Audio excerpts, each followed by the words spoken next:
Cette campagne du deuxième tour a été construite dans des conditions particulières dans lesquelles un certain nombre d'entre nous avons été décrits à l'aune d'une alliance définie comme indigne ou déshonorante. Un récit s'est construit sur l'existence d'une gauche non républicaine. Permettez-moi de partager quelques-unes des convictions en matière de république.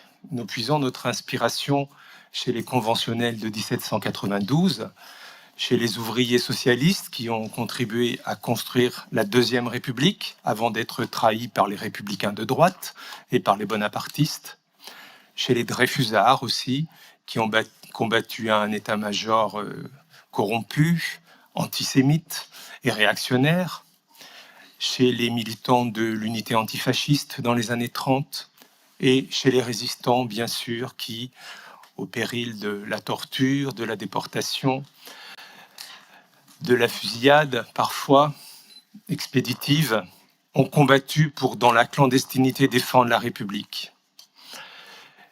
À l'aune de cette histoire, qui est la nôtre, je vous pose une question.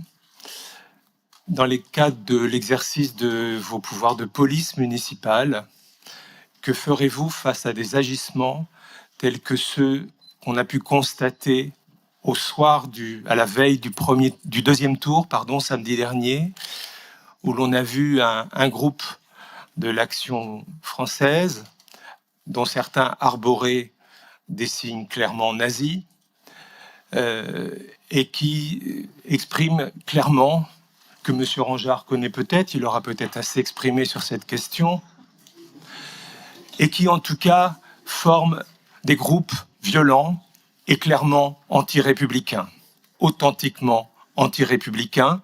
Donc je voulais vous interroger sur l'action qui sera la vôtre en la matière.